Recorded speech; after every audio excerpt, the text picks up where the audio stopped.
Hey Art 2 students, now it's time to really get down and make some good art. Alright, so in your sketchbook I want you to do your shading practice. Okay, the first thing we're going to do is we're going to create a value scale where we use pressure only. What does that mean? It means you cannot blend, you have to control the pressure of the pencil on your paper. Alright, so if I were to start shading, okay, I'm using an ebony pencil. An ebony pencil is a 4B.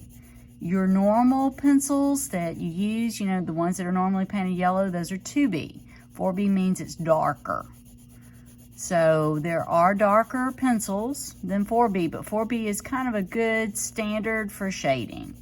Alright, so looking at this, you can ask yourself, is that as dark as I can get? Because a value scale is supposed to show every bit of value that you can get out of a media. The medium that we are using right now is graphite. So that is obviously not as dark as I can get. I can get darker. I can get darker still. Now, when you look at a piece of paper under a microscope, you will see that it is a hairy little thing. You have all these little fibers poking up, and so you've got to coat those fibers back and forth. And yes, I'm doing something that some of you are going, oh my gosh, she's coloring the wrong direction. You can do that, especially when you are using a smooth pressure application. All right, so if you look, okay, there are two things funny about this, and I know I'm going to stop.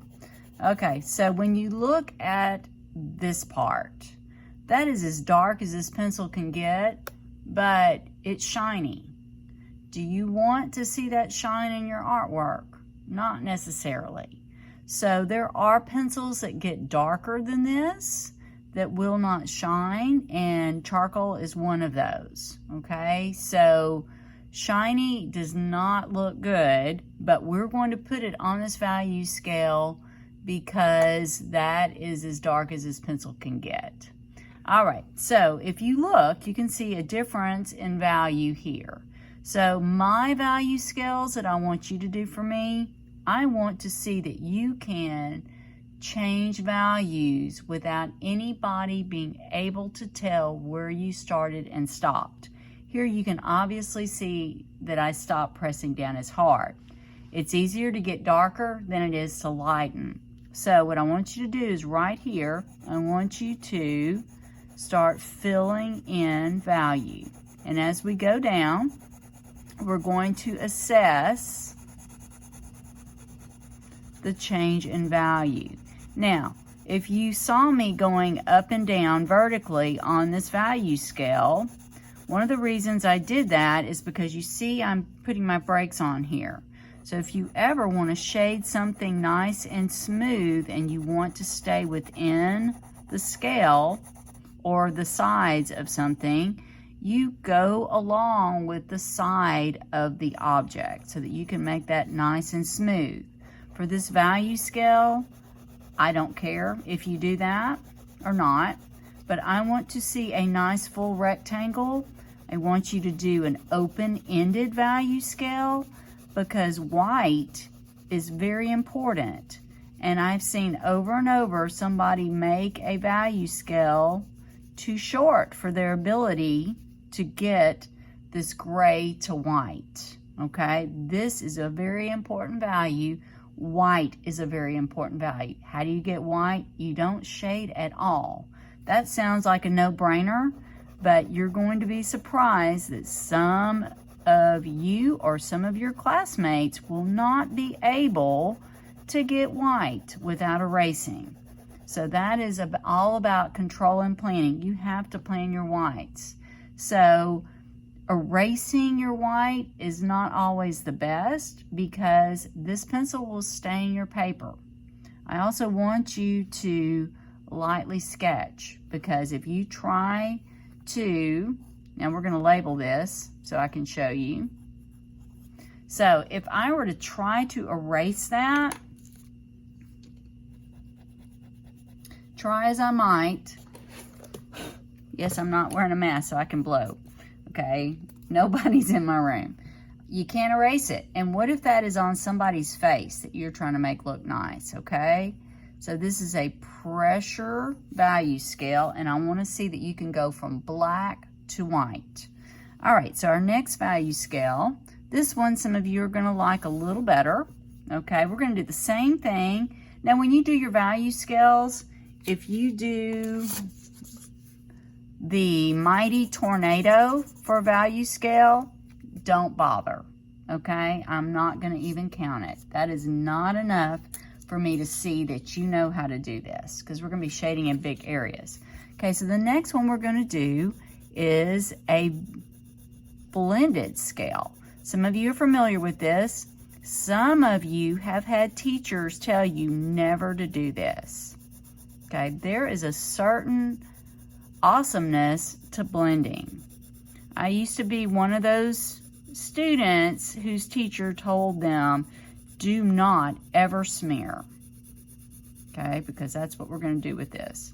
Okay, now I don't even have to be careful, but I do want to go back and get black. So this one's going to be a lot faster than the first one. All right, not super careful, not super smooth. Ooh, this one I could go back. All right, so what you want to do is get a tissue and put your finger in it. That way you have control. I've seen so many students wad this up and go like this. Then it looks like a dirty mess, like somebody drug their paper down the street. Oh, look, I messed it up. Oh, well. Okay, so I'm going to have to clean that up. So the first thing we're going to do is we're going to put our finger in it, and we're going to take that and gently start to blend. And look how easily that makes a smooth value change. Now, at the bottom, you're going to have to lighten up.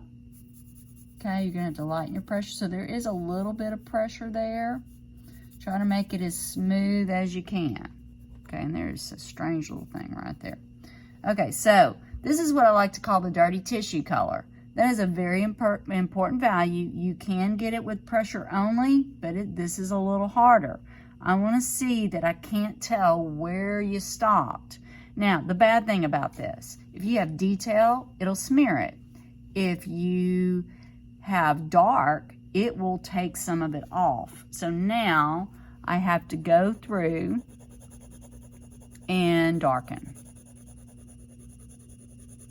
Just a little bit, and if I want to, I can go back and actually blend that. Now, I wasn't going to show you this right now, but I'm going to do it so that you can see the paper trick. So that if you have gone outside of an area and you want to make a nice straight line and protect the good stuff, you can use a piece of paper to actually shield your work and make a nice straight line. Do you have to make a beautiful rectangle on your value scale? No. Okay, but I'm just showing you some tricks because I'm old and I've been doing this for a long time. Okay, blow, blow, blow. Okay, so we're going to label this one blended. Okay, now when you compare the two, this one kind of has a dirty look compared to this one. This one is a little bit fresher, okay? Fresh is what some people love, okay? Our last one that we're going to do in terms of value scale is the freshest kind, but it is also the hardest. So it is cross hatching. I do want you to label these. Now, I don't want to see any blending here. I want to see blending here, and certainly no blending here. So this is how you hatch. Okay, it's like taking score if you're playing tic-tac-toe, right? Or a game. Okay, hatches. Okay, now, that doesn't look very awesome, does it? Okay, so what you want to do with hatching is you hatch and then you cross hatch. Now, as you get down to the bottom, you can lift up and create more of a tapered pencil line. Okay, now there are many ways to crosshatch. This is just one. Now, it's still not dark enough. I have a few spots up here that I really need to fill in.